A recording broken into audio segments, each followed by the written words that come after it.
Well, thank you very much for, first of all, for the invitation to be here today, to Stuart and Rob.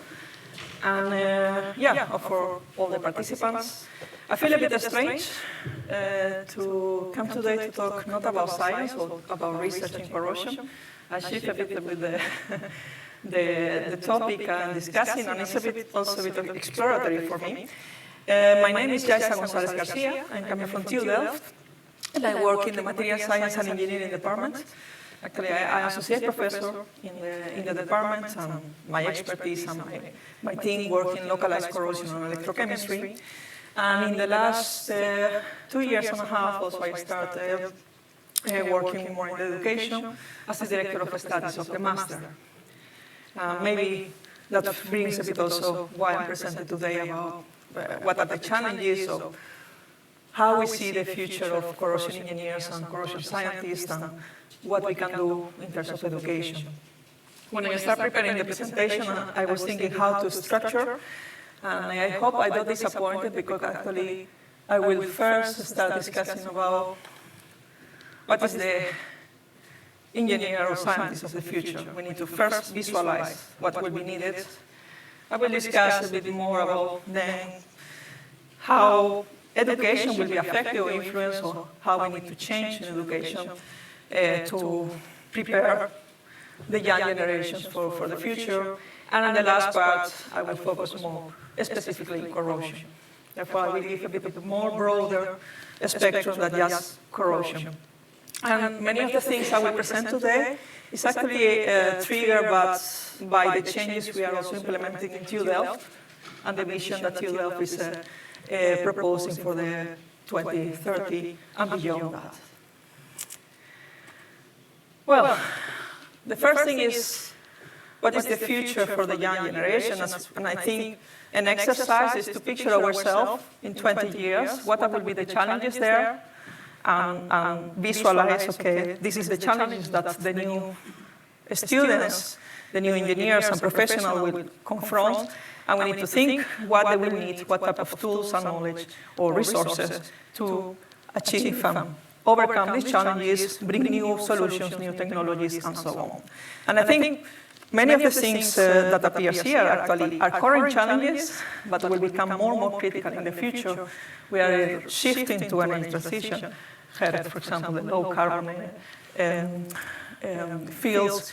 We have also to pay attention, I don't know if I can use a mouse here, the scarcity of material, and that's become more and more critical in the coming years, and that should brings a bit of a change of mindset. Now we need to have a mindset of sustainability. We need to think in terms of design in a sustainable way, how to use the materials, how to extend the life service, maybe as much as possible, or maybe how to reuse it and recycle it in a more sustainable way.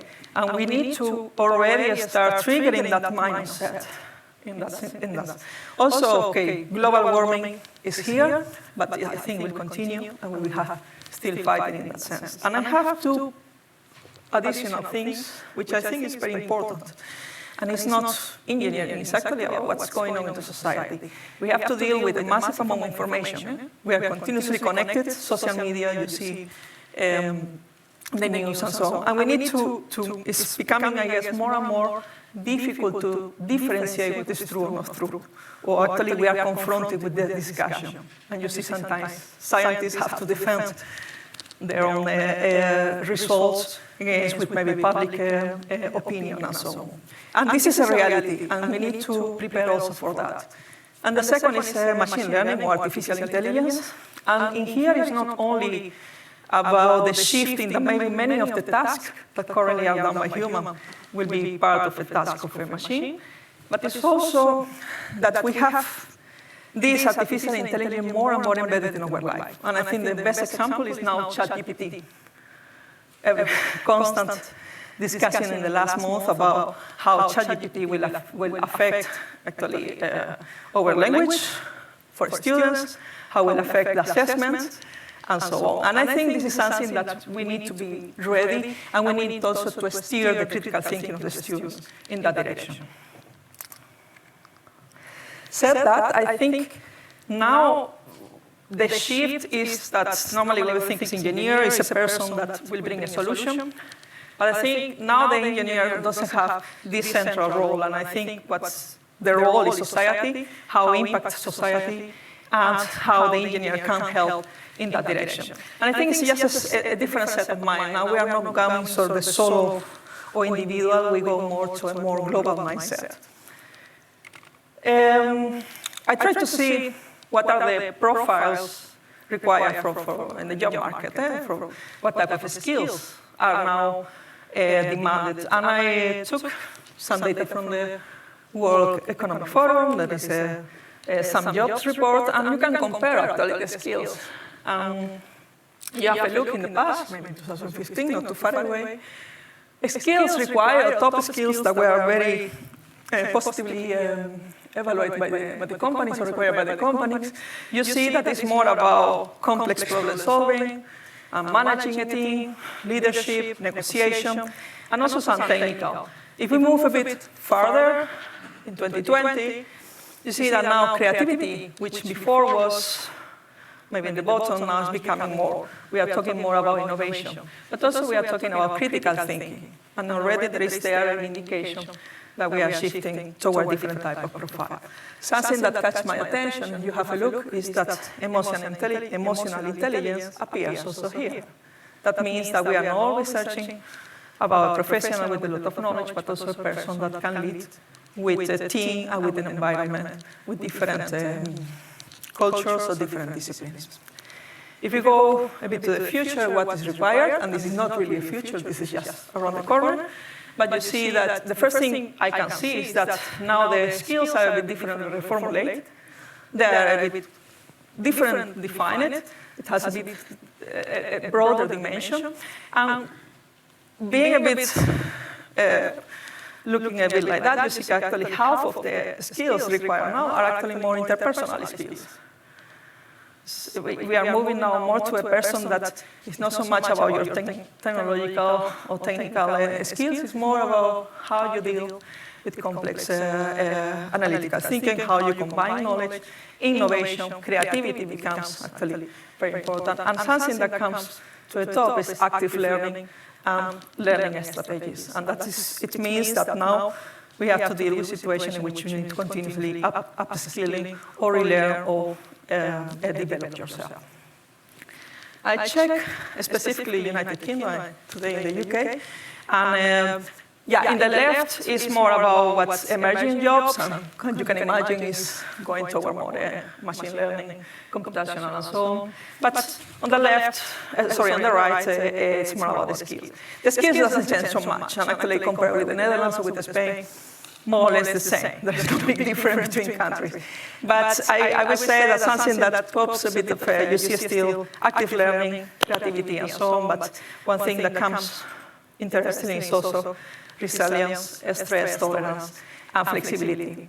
And you see also that then we are also in a society which is moving too fast, we are continuously under pressure, we need to learn how to deal with uncertainties, failure, overcome, for example, the pandemic situation that were unexpected. And I think that is something that is more and more relevant, especially for the young generation. Maybe for us, I still meet not very senior, not very young, but for us maybe it's more obvious, but actually for the younger people it's really a struggle. And that brings a bit of what we need in the education. And one thing I took a bit also from the report, and that's the reason that active learning and learning strategies is actually important, is because also the profile of a professional, can be a scientist, can be an engineer, it's changing, and it's not anymore about how specialist or how expert you are in a field. You also need another type of profile that requires different expertise or the ability to work with different experts. And that is what say that is emerging the need of continuous learning. The companies or the industries indicate that actually they want to have people that are interested also in the personal development and in the learning new skills for different positions or different aspects. And that is where say, okay, where's the education? How this will affect education, or does it affect? I don't know if you have an opinion, but in principle, yes, it will affect. And education, I'm talking more higher education, I'm talking about science and technical universities, for example. And what we need to think is, are we offering the right tools to our students, the right resources to come to this type of profile of the needs in the current job market and in the future with the new challenges. One of the things we have to realize is that now we are in a world which is interconnected. Everybody is is connected to each other, interacting. You have also exchange of information. We are not anymore as an individual or to get a successful path. You are just solely yourself. It's actually a synergy between different disciplines and different people and different, also not only disciplines, but also different backgrounds, technical, not technical background come together. And I think actually, before the break, showed a nice example of how corrosion can actually help in a field which is not corrosion, but we have knowledge. And I think that becomes more and more obvious in the coming years, or tens of years.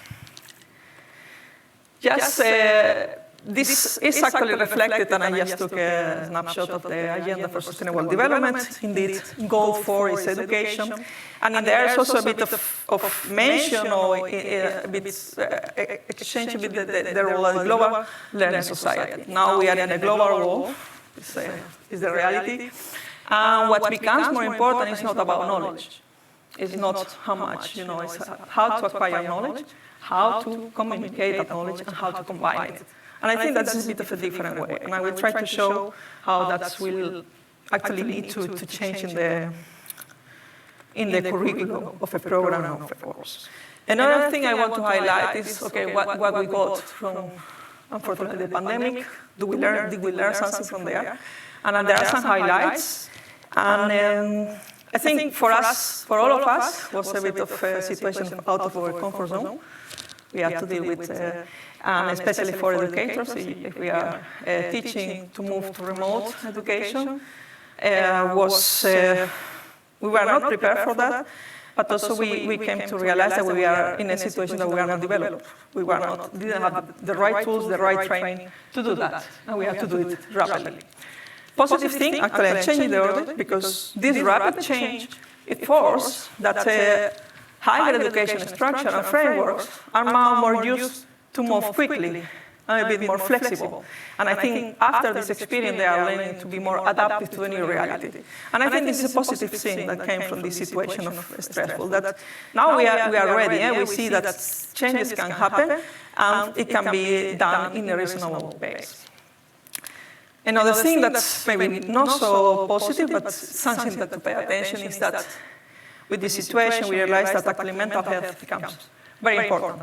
And this should be also reflected in education in any level.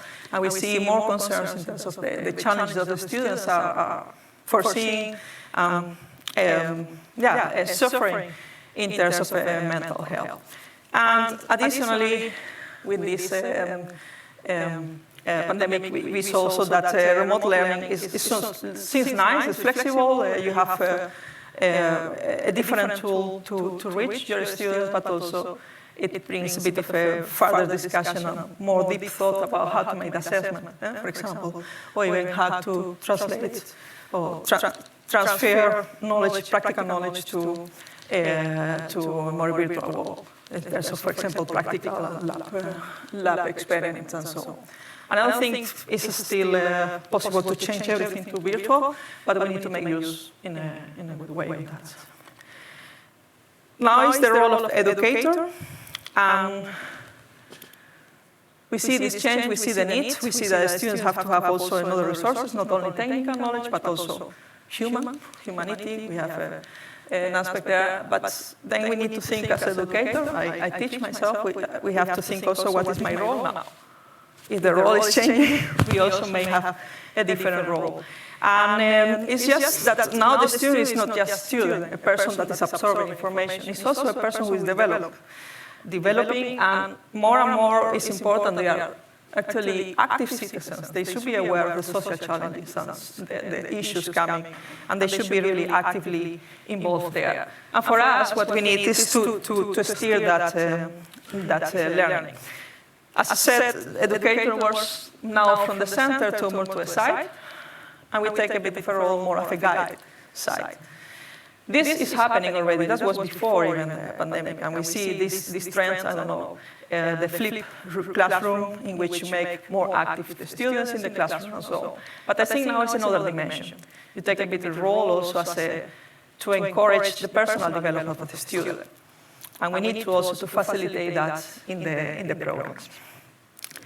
Additionally, education institution is coming from a war. It becomes not anymore about source or storage of knowledge. It's more about a place where students create that knowledge, make use of it, and extend it. This sounds nice, or at least, in my opinion, sounds nice that we need to reflect also our role, and actually that we can improve and have innovation in education. But I think in the ideal world it's nice, but at the end of the day, we also work in academic career, and we want to grow in the academic career. And unfortunately, it's not yet generalized that to have a successful academic career, you have also maybe a strong education side. Normally what we count as a success and leadership in the academic career is more research. And what we count as your profile is research, scientific paper, publications, projects, and so on. And I think if we want to go in this direction in which we become also teachers of the person, also should be a shift in the culture and the structure of the universities. And we should actually give the same weight as educator and as a researcher, and be rewarded in the same way. That is, I think, actually, that will help also as educators to get motivated and to get also in the innovation. And I think, Stuart, you said at the beginning, you ask people why you're here, and many say project, publication, and maybe nobody mentioned students. And actually that's a pity, because actually we are in a university, and one of the first mission is education. Unfortunately, sometimes it's not well rewarded, but this should be a change in the universities. Now, how looks the program? Actually, I don't have a specific example. In view of time, I just want to show a bit the general view, but how is the education program now with this vision of sustainable development, society, and so on? And traditionally, the education program, when you think about master program, normally we focus on technical knowledge. Yeah? A lot about what is corrosion, mechanism of corrosion, how to control it, and so on. But there is little room normally in the curriculums toward another type of knowledge, other type of development. And the idea is that, or what we see is that the need more and more to expand this education program and introduce more specifically, because normally that's in practice, but more specifically also developing in terms of interpersonal skills or professional skills. Then basically the idea is that now a curriculum is not about A and B. You start your master, you finish, you get a diploma, you get a lot of knowledge, but also that give a room for the student to reflect about your role in society. You want to become an engineer or to become a scientist? What is my role there? How I can influence or how I can change maybe something in my zone, in my society, and so on. And I think it's important to give that room also during the education. Shouldn't be something inside. We should really blend these two aspects. We are talking about technical knowledge, scientific knowledge, but it's always hand in hand with what's happening in society, what we need to develop in technology. And that seems to be together also in the education. Therefore, the idea is to implement the curriculum in which we give a different dimension. And that can be so simple as in a course. You define your learning goals of a course. Normally, you think more in terms of the student should be able to calculate corrosion rate, identify mechanisms, but you should give another room, should be able to communicate the results to a broader audience, or be able to negotiate with peers if they have an assignment in a group. You should really tackle a bit more other type of other dimension of learning outcomes. There are different ways of classification. These are the typical, I think, the traditional ways of classify skills, but you can talk in a different type of level, or where you can talk about qualification, which is more about what is really qualified and graded in the courses. But then you have socialization, which is more about the community building of the student and the surrounding. And subjectivation, which is a difficult word for me, is more about your personal role. It's more about the individual development. And I think basically what we see, and I talk from TUDEL, but also I see more and more, is that we need to give room to the student to reflect. And the word is reflection. To really think about what you're doing, but also what are you doing. You plan, but look back. And we need to give room that in our education. The university in Delft, this is a scheme, it's just a bit of advertisement. No, it's in Dutch, but it's just to show actually that philosophy. And basically it's more like a student-centered education. And what's happened is that a student now is in the center of all the learning community and everything. The teacher or the docent team are a bit on the side, and they are a bit steering. Yeah? You see a bit the roulette with the colors, because you have different type of skills or content that you want to achieve. You should wonder all the time how the student can explore the talent, how to reflect, and so on. And the student have a bit of an exploratory path. The way we see that in practice is more that to give the students a bit more flexibility in deciding the courses. Yeah, we have, for example, the Master of Material Science and Engineering. We have a block of credits. We steer a bit we change a bit the way the students can define the profile. We give a bit of a freedom to choose the courses within some certain boundaries, of course. But also, we implement that each course has some learning goals which are not technical oriented.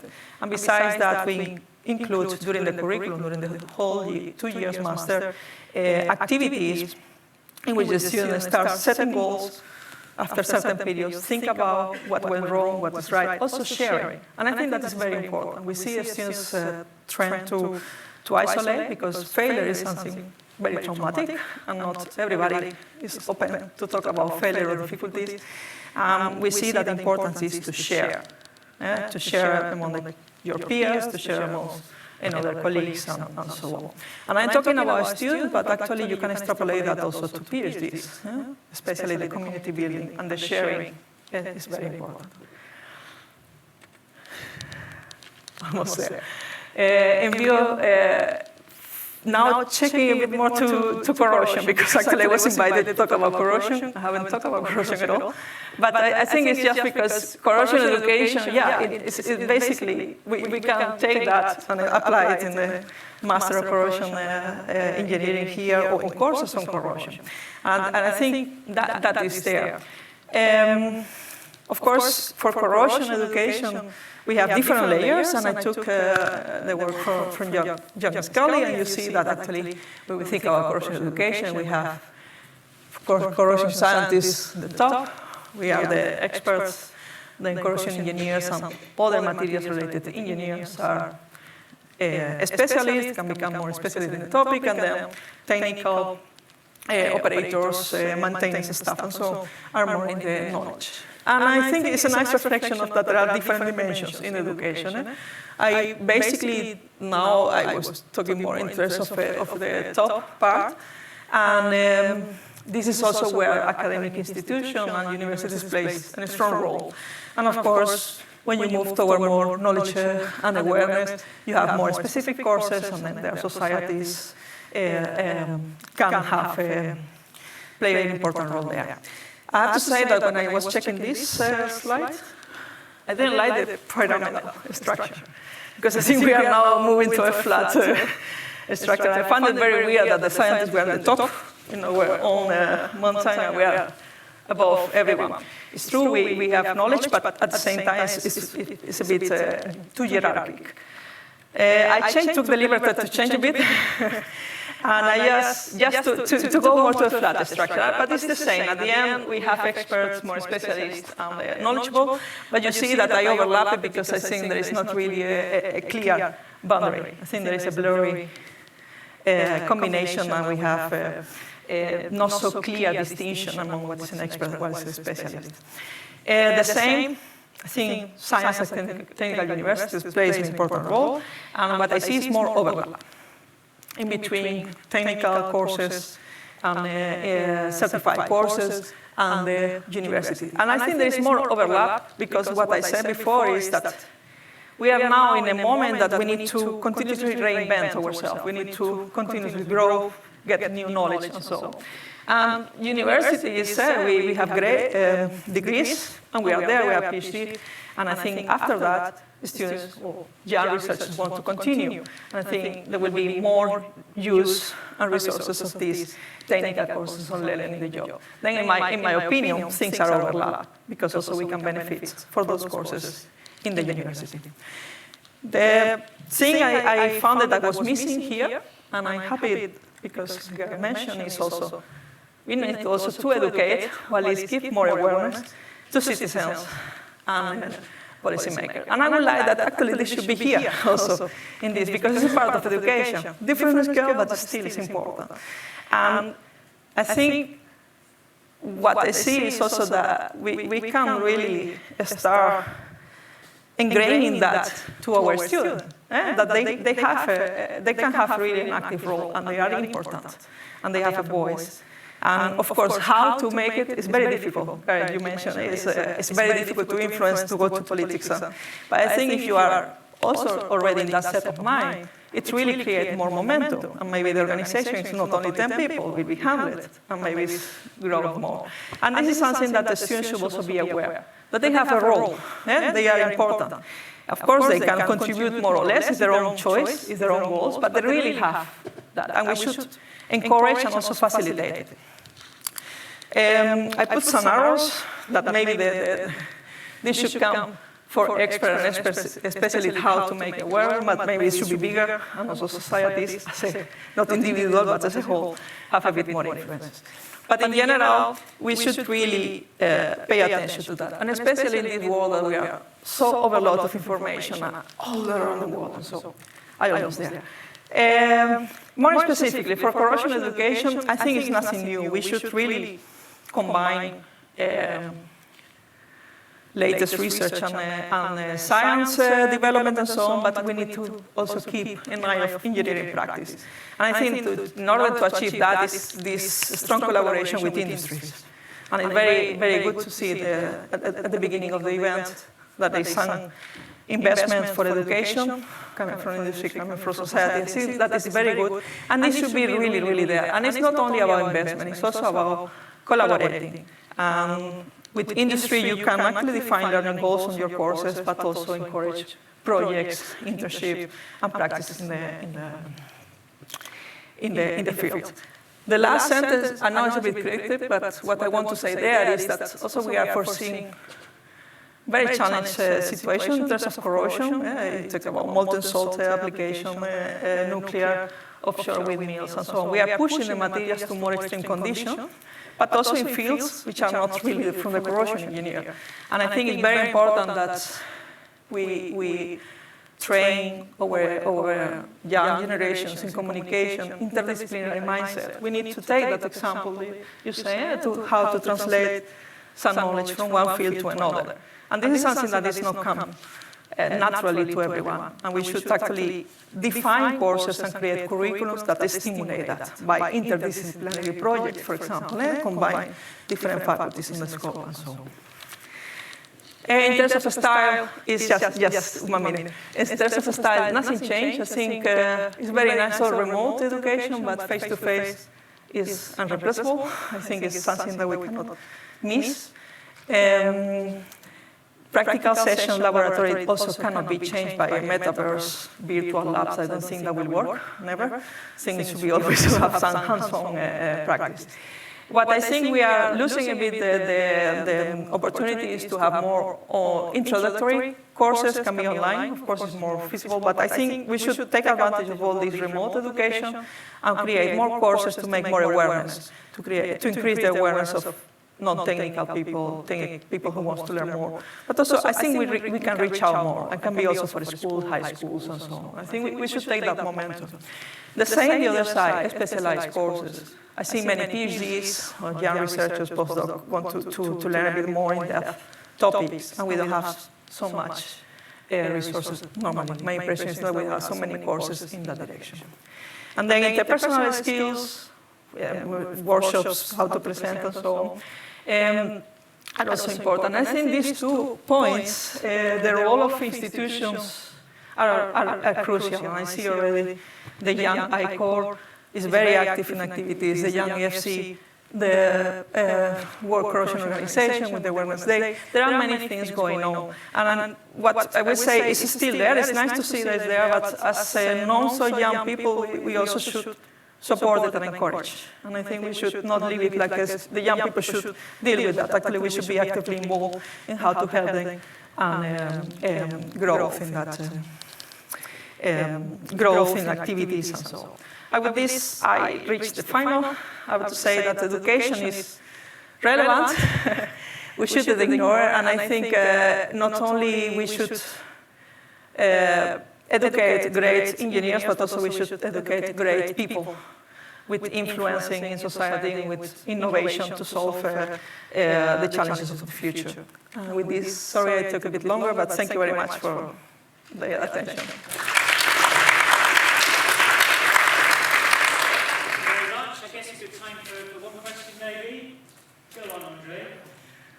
Thank you very much. I really like the story of collaboration. I can't emphasize how important that is. But this is one of the reasons why everybody is so individual and focused, is because all universities only rate people because of their individual achievements at the end of the day. Indeed. I think this is a reality, and especially you start thinking about grading. Everything is about grading, and there is an undergoing discussion that, some put this change, the personal development, but also then how you will assess it. And I don't have an answer to that. I think it's a change of mindset, and I like that there's already the discussion going on, which is also a spark. But indeed, it's still not clear how to make it happen. I graduated 40 years ago. I made a list of all the extracurricular groups and committees I have attended, and I don't see them anymore coming out. This is a pity. I think it has to do with motivating people to do more. And making it also clear. Something to be proud of. But I think the point is like you say, motivate the people to do more, but you see also the other side. They are stressed in terms of because also we want them more in the curriculum. And I think that it's just to find a balance, because one thing that is changing, I think that we are not anymore so much provider of knowledge, because the knowledge is there, they can pick it up easily for different resources. And I think that we should take rid of that idea that I am here just to teach. It's more about how to steer that knowledge and that curiosity. But I know it sounds very broad, but this is still a long way to imply it. And also myself, I still wonder how we can do it in a proper way. Thank you very much. Thank you.